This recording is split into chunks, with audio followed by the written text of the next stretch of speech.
여러분 반갑습니다. 이노겸입니다. 지난 시간까지 컴퓨터 보안 범죄 대책에 대해서 살펴봤죠. 물리적 대책, 기술적 대책, 인적 대책 또는 관리적 대책까지 한번 살펴봤습니다. 이번 시간에는 입법적 대책하고 그 다음 형사 정책적 대책을 알아볼 시간인데, 그걸 알아보기 전에 하나의 신개념, 새로운 용어, 융합보안이라는 개념을 한번 알아보도록 하겠습니다. 이 융합보안은 새로운 용어입니다. 새로운 용어인데, 지금 각 대학에, 전국에 있는 각 대학에 융합보안학과 하는 게 막 생기고 있어요. 융합보안이라는 것은 글자 그대로 Convergence Security죠.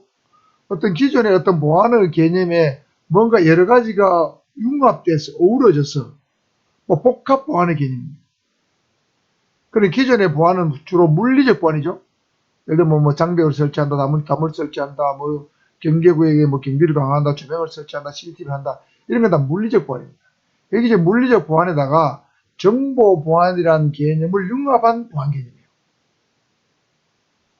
여기서 이제 물리적 보안은 조금 전에 말씀드린 것처럼 각종 출입 통제, 그 다음에 접근 감시, CCTV 같은 거 접근 감시 또는 감지기, 그죠? 잠금 장치, 자물쇠 같은 거. 이런 것들을 이용해서 외부에서 침입을 못하게 하거나 내부에서 바깥으로 못 나게 하는 어떤 물리적 어떤 보안이죠. 이런 시스템에다가 정보 보안이라는 것은 지금 현대는 IT 기술이 굉장히 발달했죠. 우리나라 IT 강국이지 않습니까? 그 다음에 모든 사물이 인터넷으로 연결되는 IoT 시대에 살고 있습니다. 그러니까 IT 기술의 발달과 IoT 발달이 돼가지고 우리 생활의 편의는 굉장히 높아졌지만, 모든 것이 인터넷 연결됨으로 인해가지고 우리 그 인터넷망을 타고 또는 인터넷망을 타고 IT 네트워크를 타고 들어와서 각종 정보를 빼나갈 수 있는 정보 침해 가능성이 굉장히 높아졌죠. 그런 다양한 어떤 4차 산업혁명 시대의 정보 침해에 따른 어떤 적절한 대응, 이것이 정보 보안이에요. 그래서 국가 기밀의 어떤 누설을 방지하는 국가 기밀 보호, 기업의 첨단 기술 보호, 이런 것들도 정보 보안에 들어가는 개념. 여기에다가 각종 재난 재해 상황에 대한 관제까지 포함하는 거예요. 각종 재난 재해 상황에 대한 관제도 일종의 스마트 관제라고 해서 컴퓨터 시스템으로 자동으로 제어하는 시스템이죠. 이런 걸 포함한 아주 포괄적인 개념이 융합보안입니다. 그래서 융합보안의 개념에 대해서 몇 년 전에 지도사 기출문제에 한번 출제된 바가 있죠. 융합보안의 개념에 대해서. 그래서 물리적 보안과 정보 보안을 결합한 어떤 개념, 여기에다가 적절한 재난에 대한 상황 관제까지 포함하는 폭넓은 개념이 융합보안이다, 이렇게 알아두시면 되겠습니다. 그래서 보안의 효과성을 극대화시키는 어떤 활동, 이 바로 융합보안이다. 자, 본강에 들어가서 입법대책 살펴보겠습니다. 컴퓨터 범죄에 대해서 현행 처벌법규가 있습니다. 크게 보면 법이 여러 가지가 있는데, 형법, 그 다음에 저작권법, 정보통신망법, 다양한 법이 있습니다.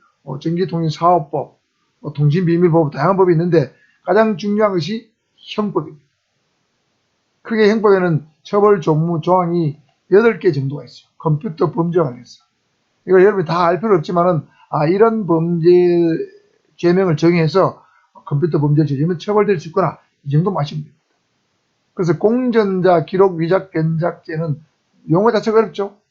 공전자, 그러니까 공무원 또는 공무소, 그러니까 쉽게 말하면 관공서의 전자 기록을 위작 변작하는 죄입니다.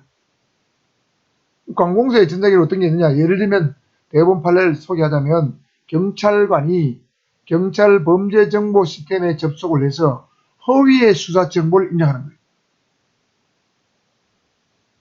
이러면 이제 경찰 범죄 정보 시스템은 일종의 컴퓨터 시스템이죠. 예전에는 이걸 CIM에서 심스라고 불렀는데, 지금은 KICS 킥스라고 불러요. 킥스나 심스 시스템에 허위 정보를 입력하는 거죠.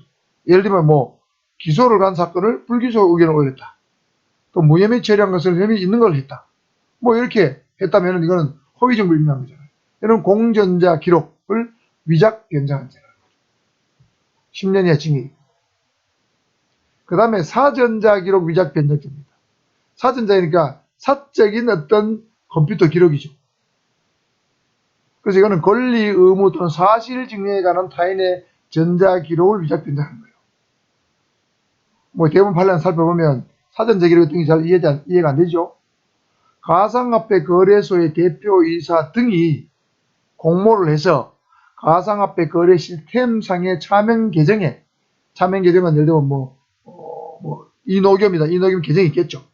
이노겸 계정인데 차명 계정에 이노겸이 아닌 다른 사람이 쓴 계정에다가 허위의 원화 포인트나 가상화폐 포인트를 입력해서 표시하게 하는 거죠. 여러분 가상화폐 투자하는 사람들 보면 휴대폰 들고 다니면서 거기에 내가 지금 뭐 달러가 몇 달러가 들어가 있다, 뭐 얼마 올랐다, 내가 몇 원 투자했는데 얼마 지금 가상화폐 얼마 되었다, 이런 거 막 자랑해서 막 보여줍니다. 그런데 이게 진짜만 괜찮은데 허위로 없는 가상 포인트나 없는 원화 포인트를 입력해서 표시하겠다.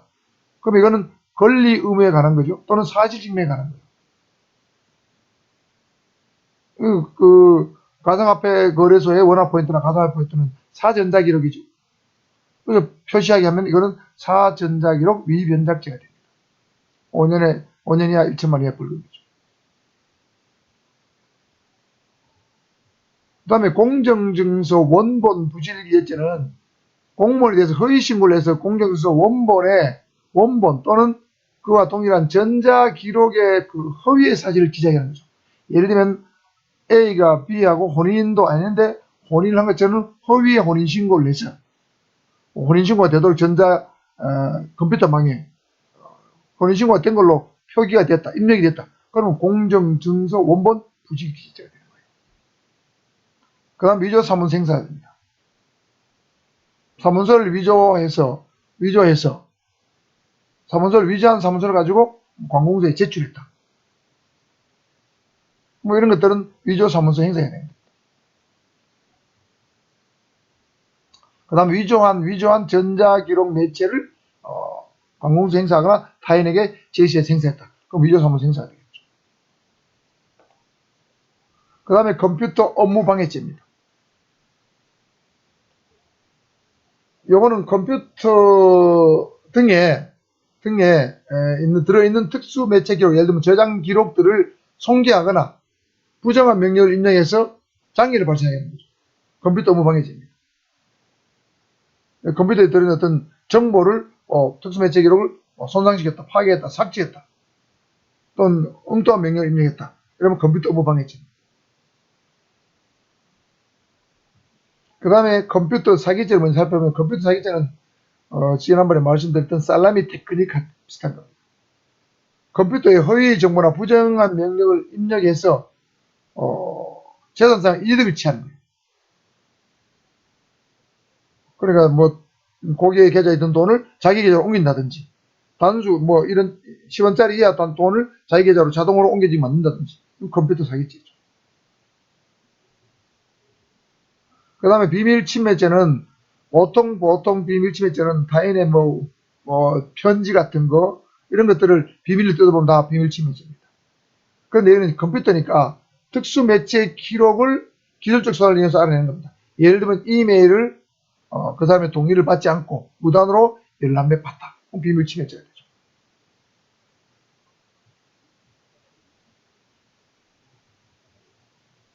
그 다음에 비밀 보안 장치가 되어 있는 어떤 휴대폰의 패턴을 풀고 내용을 열어봤다. 비밀 침해죄.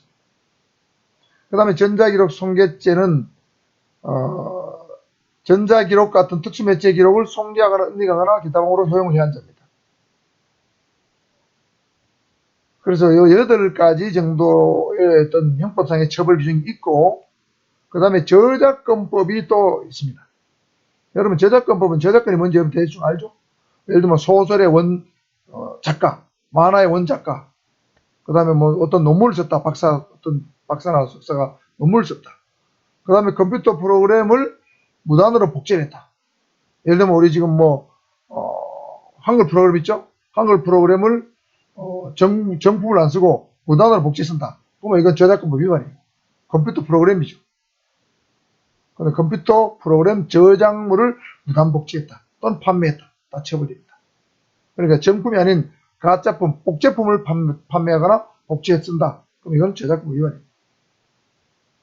그래서 이 저작권법은 과거에 원래 저작권법, 예를 들면 시나 소설, 음악, 만화, 뭐 연극, 사진, 뭐 이런 걸 보호하기 위한 저작권법하고 한글 윈도우, 한글이나 윈도우라든가 각종 응용 프로그램을 보호하는 컴퓨터 프로그램 저작물, 응용 프로그램 같은 컴퓨터 프로그램 저작물 보호를 위한 컴퓨터 프로그램 보호법을 하나로 묶어서 저작권법 하나로 단일히 했습니다.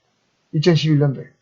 그래서 이 저작권법은 오프라인, 예를 들면 시, 소설, 음악 같은 저작물하고 컴퓨터 프로그램 저작물 두 가지 다를 보호하게 된 법입니다.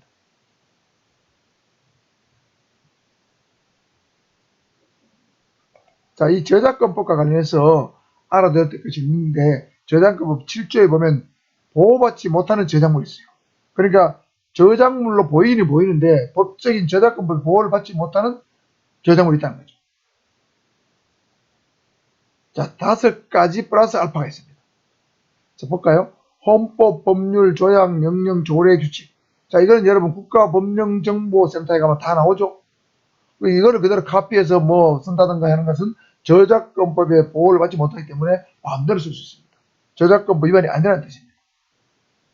그 다음에 국가나 자치단체의 고시, 공고, 훈령 같은 게 있습니다. 예를 들면 서울시 도시개발계획 고시, 부산광역시 도시개발계획 공고, 이런 거 있죠. 이런 것들은 일반인 누구나 열람해서 보고 살 수도 있어요. 그 다음에 법원의 판결, 결정, 명령, 이거 여러분 국가법령정보센터 다 나오죠. 그 다음에 행정심판 등과 같은 행정심판 절차, 그 밖에 이와 유사한 절차의 의결결정, 행정심판이 끝나게 되면 그 최종 결정을 의결이나 결정으로 불러요. 이런 것도 또 보호받지 못합니다.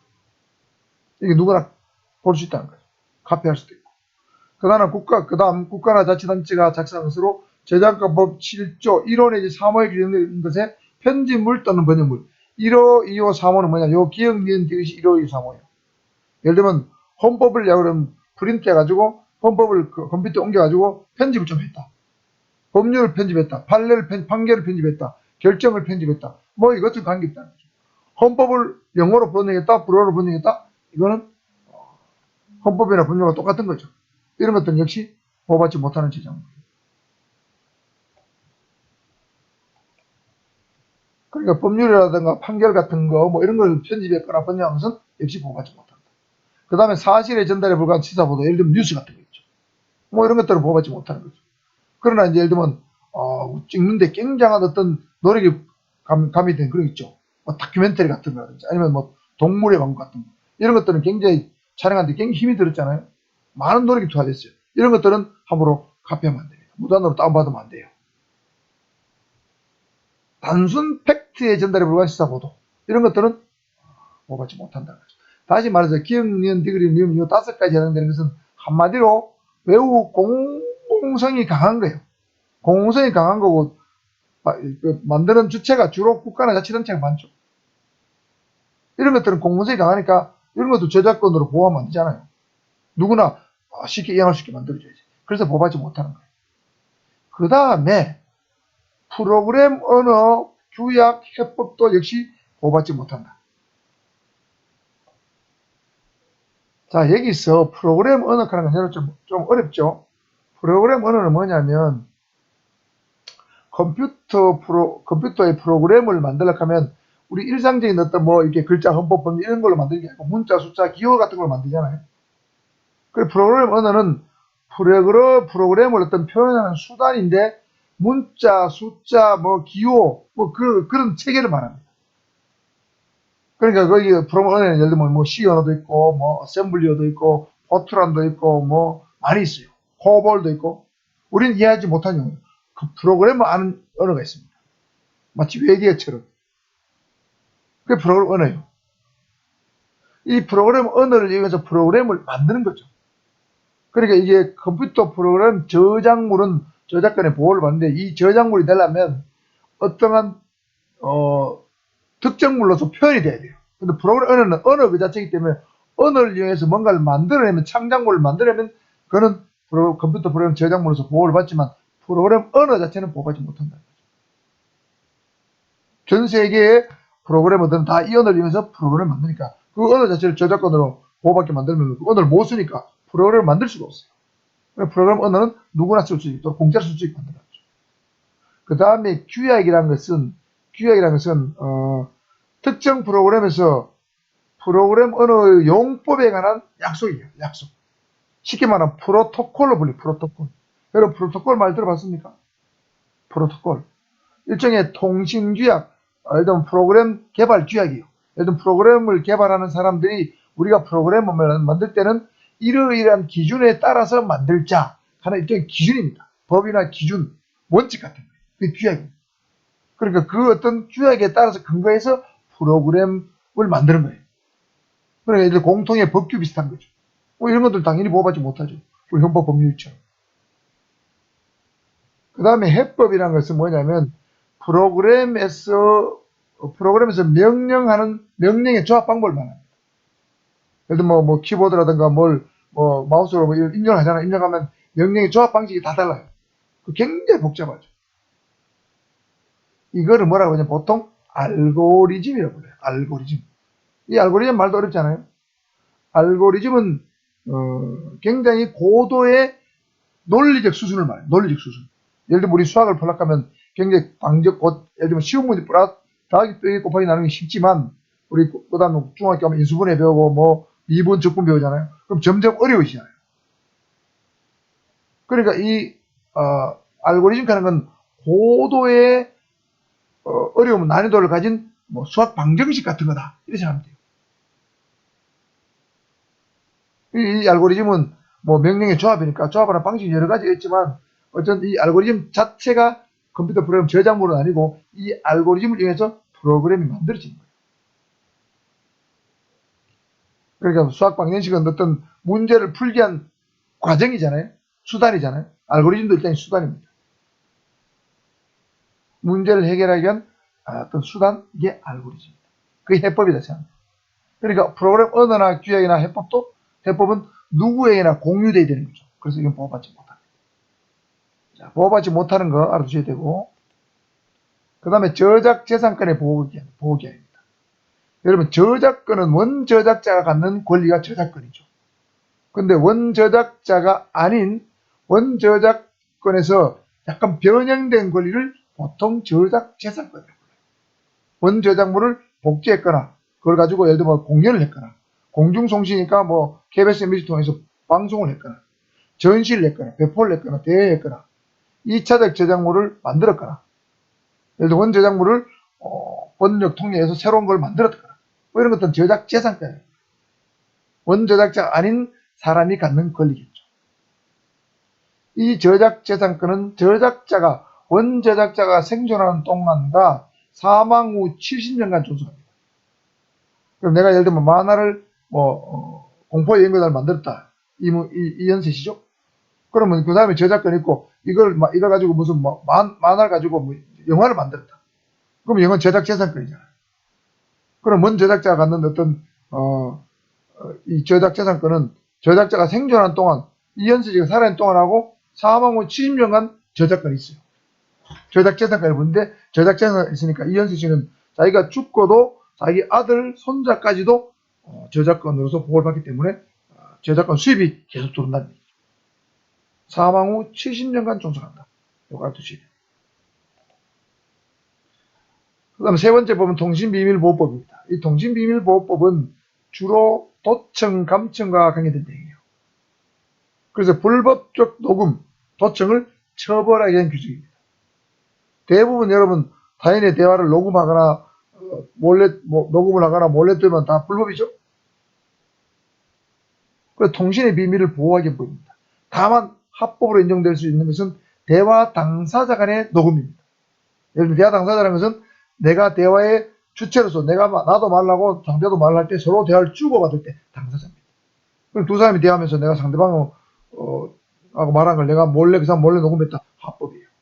전화도 마찬가지입니다. 전화의 통화의 상대자, 내가 주체로서 상대방하고 통화하면서 상대방 모르게 내가 전화 통화를 녹음했다. 합법이에요. 그 다음에 수사기관이 합법적 절차를 밟아서 감청을 했다. 예를 들면 감청영장 또는 통신허가장을 받아서 수사 목적으로 어떤 타인의 통신 내용을 들었다. 감청해. 이건 합법이에요. 그런 것 빼고는 다 불법이에요. 그 다음에 개인정보보호법과 공공기관의 개인정보 보호에 관한 법률, 신용정보 이용 보호에 관한 법률인데 이런 것들은 다 개인의 정보를 보호하거나 신용정보를 보호하기 위해서 만든 법들입니다. 그 다음에 정보통신망 이용 촉진 및 정보보호 등에 관한 법률인데 줄여서 정통망법이라고 부르는데 정통망법은 컴퓨터 통신망을 보호하고 컴퓨터 통신의 내용을 보호하기 위한 겁니다. 그래서 이게 정보통신망, 예를 들면 인터넷망에는 예를 들면 명예훼손적인 글을 올려도 안 됩니다. 음란한 어떤 글이나 영상, 문서 이런 걸 올려도 안 됩니다. 그럼 사이버 명예훼손으로 처벌돼요. 음란물 유포, 반포, 배포로 처벌됩니다.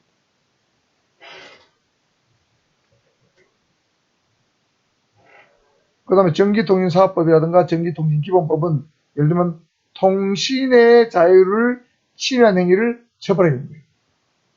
예를 들면 휴대폰과 전기통신사업법에 보면 예를 들면 휴대폰을 개설할 때는 본인 명의로 개설하게 되죠. 타인의 주민등록을 주어서 개설하게 되면 그거는 안 되죠. 전기통신사업법 위반이에요. 휴대폰은 통신을 위한 수단이잖아요. 그 다음 소프트웨어 산업진흥법, 저작권법, 특허법 이런 것들은 각종 소프트웨어, 컴퓨터 소프트웨어를 보호하기 위한 법이다. 이런 다양한 법을 통해서 컴퓨터 관련 범죄를 처벌하고 있는데 이런 입법적 대책의 문제점이 뭐냐면 방금 보셨지만 다양한 법에 의해서 법에 의해서 컴퓨터 문제를 처벌하죠. 단일법으로 처벌 안 해요. 단일법 체계로 처벌하는 게 아니고 각 다양한 개별법으로 처벌하다 보니까 이 컴퓨터 문제가 굉장히 다양하고 복잡하고 첨단화되어 있는데 그런 어떤 다양한 컴퓨터 문제에 대응하는 데는 한계가 존재하죠. 미흡합니다. 그러니까 이게 컴퓨터 문제에서 경찰이 범죄로 입건해가 처벌한 것도 한계가 있고 검찰이 한 것도 한계가 있고 한국 인터넷 진흥원에서 하는 것도 처벌이 있고 다 그 국가기관에서 하는 게 다 한계가 있어요. 컴퓨터 기술자가 하는 것도 한계가 있고 그러니까 단일법 체계를 만들 필요가 있는데 단일법이 없다는 거죠. 예를 들면 컴퓨터 안전보호법이라든지 이런 게 있어야 되는데 그런 법이 없다는 거죠. 마지막으로 형사정책적 대책입니다. 종합적 연구체제를 구축할 필요가 있겠죠. 컴퓨터 관련 어떤 현상에 대해서 연구가 많이 이루어졌는데 그거는 각 분야의 전문가들이 각 분야별로 전부 독자적으로 연구가 진행됐어요. 그러다 보니까 정부는 정부대로, 관련업체는 관련업체로, 대학은 대학 따로 구법이에요. 따로 구법. 그러니까 정부 관련업체, 대학, 연구소, 검찰, 경찰 등이 전체적으로 한 차에 뭉쳐서 종합하는 연구체제가 만들어지는데 그것이 부족하다는 거죠. 이렇게 종합연구체제가 돼야 컴퓨터 범죄 앞으로 대응이 좀 더 원활히 될 것이다. 이런 뜻입니다. 그 다음에 범죄 통계 분석 제도도 문제가 좀 있어요. 컴퓨터 범죄가 어디까지가 컴퓨터 범죄냐. 우리 지금까지 살펴봤지만은 굉장히 그 컴퓨터 범죄의 개념을 정의하기가 어렵습니다. 나라마다 다르고 개인마다 좀 달라요. 주장이 다양합니다. 암수 범죄가 많다는 말은 무슨 말이냐면 암수 범죄는 히든 크라임입니다. 드러나지 않은 범죄도 많다는 거죠. 검찰, 경찰에 문제되는 것들은 다 드러난 거죠. 그러나 실제로 드러난 것보다 드러나지 않은 범죄가 더 많아요. 그게 암수 범죄. 그러니까 이 통일된 통계 작성 기준도 없습니다. 컴퓨터 범죄의 어떤 바운더리를 어디까지 정하느냐에 따라서 컴퓨터 범죄가 늘기도 하고 줄기도 하겠죠. 그래서 그런 범죄 통계 시스템도 좀 통일할 필요가 있다. 그 다음에 수사 정사자들의 교육을 강화할 필요가 있습니다. 컴퓨터 현장이 굉장히 빠르게 지나가면서 진화되고 악성화되고 기술적으로 발전하고 있는데 그에 비해서 수사 장비는 현대화되고 있느냐? 그렇지 않다는 거죠. 그래서 수사 장비도 현대화시키고 컴퓨터 범죄 전담 수사관도 만들고 또 기존에 있는 검사와 경찰의 컴퓨터 수사 능력도 배양을 하고 또 법관의 전문성도 향상시킬 필요가 있어요. 그래서 컴퓨터 범죄가 일어나면 이게 컴퓨터 범죄가 도대체 어떤 방식으로 하는지 파악이 어렵다는 거죠. 여러분 N번방 박사방 사건 일어났을 때 도대체 이놈들이 어떻게 범죄를 했지? 이 범죄의 전모가 잘 안 드러나는 거예요. 이해를 잘 못해요. 왜냐하면 그놈들이 그 범인들이 일반인들 검사나 경찰가 아니라 법관보다 훨씬 뛰어나. 그 분야에 있어요. 그러니까 그 전모를 밝히고 이해하는데 굉장히 힘들었어요. 그런 검사나 경찰이나 법관들도 컴퓨터에 상당한 어떤 능력을 가져야 된다는 거죠. 그런 전문적 교육을 할 필요가 있다는 거죠. 그 다음에 전담기구를 설치할 필요가 있다는 거죠. 컴퓨터 안전기구의 신설과 컴퓨터 범죄 전담기관의 설치가 필요하다. 지금 우리가 보통 사이버 수사대 하는 게 있지만, 그죠? 우리 사이버 테러 대응센터 있죠? 옛날에는 사이버 수사대였는데 지금은 사이버 테러 대응센터입니다. 그 다음에 해킹 악성 코드 분석실도 생겼어요. 경찰청. 이런 것처럼 진화되고 있는 컴퓨터 범죄에 대응하기 위한 각종 전담기구 이런 기구의 설치가 필요하다. 그 다음에 컴퓨터 요원이 범죄를 저지르지 않도록 윤리교육도 필요하고, 그 다음에 국제협조도 필요하죠. 컴퓨터 범죄에 대한 국가 간의 어떤 처벌 기준, 법적 어떤 토대 이런 거 다 다르잖아요. 그래서 컴퓨터 범죄 관련 국제적 기구의 설립도 필요하다는 거죠. 하나의 통일적인 기구도 필요하다는 거죠. 이렇게 돼야만 컴퓨터 범죄에 대해서 국제적으로 잘 대처할 수 있다. 이런 뜻입니다. 그래서 지금까지 이제 컴퓨터 범죄에 대한 대책, 물리적 대책, 기술적 대책, 인적 관리적 대책, 입법 대책, 형사 정책적 대책까지 한번 전반적으로 쭉 살펴봤습니다. 여러분한테 제가 가능하면 이해하기 쉽도록 설명한다고 했지만, 이게 이 컴퓨터 용어 자체가 외국어로 된 것이 많고, 또 우리말로 번역이 굉장히 어려운 것들이 많아요. 프로토콜 어렵잖아요. 알고리즘 어렵잖아요. 그렇죠? 이런 것들이 되다 보니까 이게 패킷이다. 그죠? 스니퍼링이다. 이게 굉장히 어려워요. 이 우리말로 번역이 굉장히 어렵기 때문에 잘 설명하는데도 어려움이 있습니다. 그런 점을 이해해 주시고, 제가 설명이 좀 부족했더라도 넓은 마음으로 아량을 베풀어 주시면 좋겠다는 말씀을 드리면서 제4장 컴퓨터 관련 범죄에 대해서 전반적 강의를 마치도록 하겠습니다. 혹시 질문 있으면 댓글로 좀 올려주시면 더 좋을 거로 생각이 되고요. 제가 아는 범위에서 최대한 여러분에게 도움을 드리도록 하겠습니다. 저 어려운 강의 듣는다고 고생을 많이 하셨습니다. 이상 제4장 강의 마치겠습니다. 수고하셨고요. 감사합니다.